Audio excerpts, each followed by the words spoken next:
I do. Mr. Flores is recognized for 7 minutes and 30 seconds. Thank you, Mr. Chairman. I also want to thank Ms. Bass for this amendment. I think that it was done in good faith.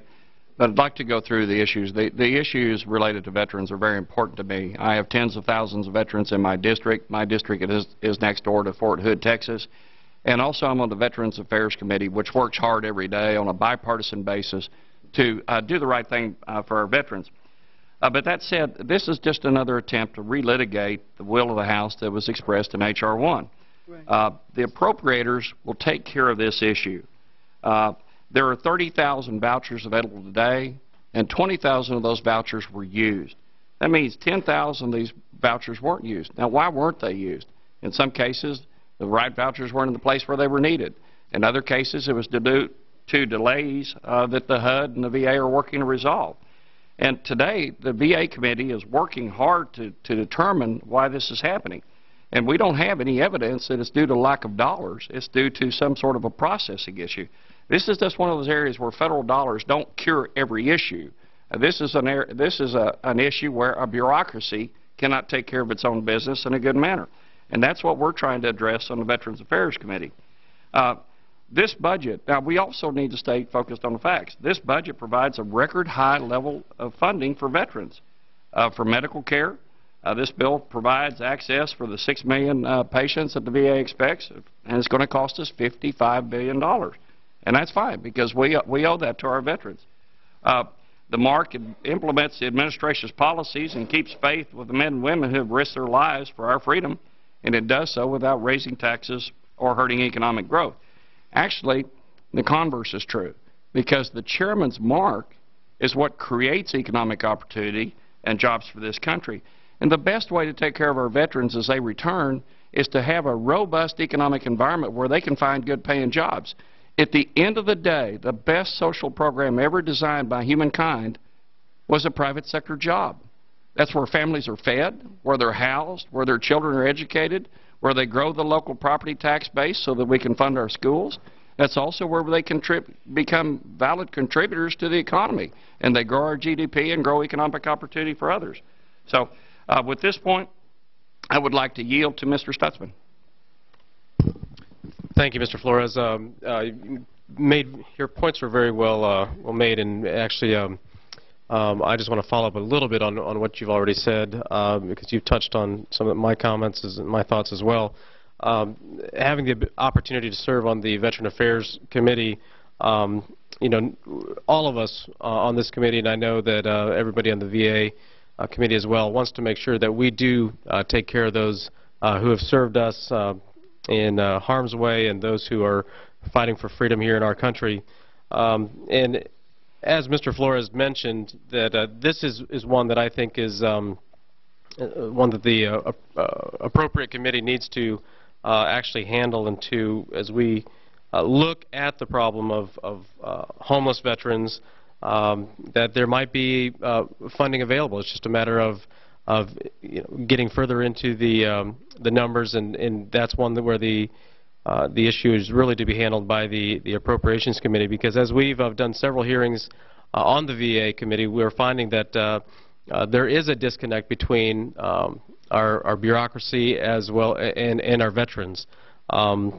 There's a lack of communication. There's also just the inability to really reach out, and whether it's on the demand side of our veterans really needing the help and pursuing it, or whether it's a complicated system and then being able to maneuver through the channels of bureaucracy and government, or whether it's our bureaucracies being able to reach out and letting those folks know the benefits that are available to them. So, you know, I believe passionately as well that we need to help our veterans and help those who are willing to serve us in our military. But at this time, I think that this is an amendment that is better served in another committee rather than the Budget Committee. And I'll yield back my time to Mr. Flores. Thank you, Mr. Stutzman. Just in summary, I would like to close by saying this. Two things. Number one is we are providing the funding in the Chairman's MARC that the President requested for 2012. And number two, this is an issue that can be fixed without dollars. This is an issue that can be fixed by the Veterans Affairs Committee working with the Veterans Administration to try to hold the Veterans Administration accountable and to make our bureaucracy work the way it is supposed to take care of our veterans on a bipartisan basis. Thank you, Mr. Chairman. I yield the balance of my time back to you. Gentlelady's got a minute to close.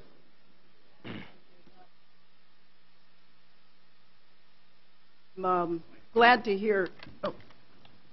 First of all, I'm glad to hear from my colleagues on the other side of the aisle that there is tremendous support for this issue. I believe Mr. Flores pointed out a problem of the vouchers being unused, and I believe Mr. Stutzman said that there might have been a bureaucratic problem. I just wanted to point out that that problem was resolved, and so the resources were used. And so the problem that you're referring to, from my information, has gone away. I do have to say, though, that for my colleagues on the other side of the aisle, for amendments that you do support in general, I'm beginning to hear a little bit of a pattern, and that pattern is that it should be solved in the Appropriations Committee. And I'm not sure if that indicates that it's a cut that you're not particularly comfortable with or what, but I think that we should take a stand here in this committee as to what we support when it comes to veterans and homeless veterans. The other thing that I would say... Oh, did I run out of time? I'm sorry. Time for gentlelady has expired. The question is on agreeing to the amendment offered by the gentlewoman from California. Those in favor say aye. Aye. Those opposed say no. No. Opinion of the chair, the noes have it. Roll call vote is requested. The clerk will call the roll. Mr. Garrett. Mr. Simpson. Mr. Simpson, no. Mr. Campbell? No. Mr. Campbell, no. Mr. Calvert? No. Mr. Calvert, no. Mr. Aiken? No. Mr. Aiken, no. Mr. Cole? No. Mr. Cole, no. Mr. Price? Mr. Price, no. Mr. McClintock? Mr. McClintock, no. Mr. Chaffetz? Mr. Chaffetz? No. Mr. Stutzman? No. Mr. Stutzman?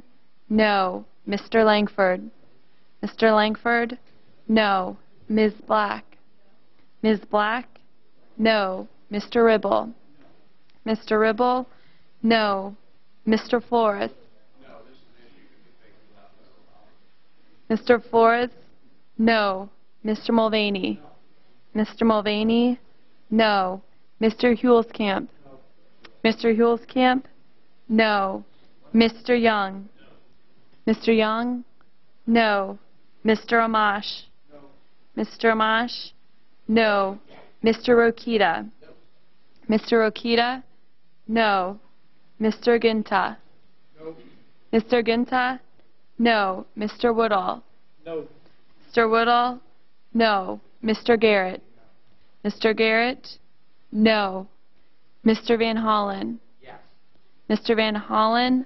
Aye. Ms. Schwartz? Ms. Schwartz? Aye. Ms. Capter?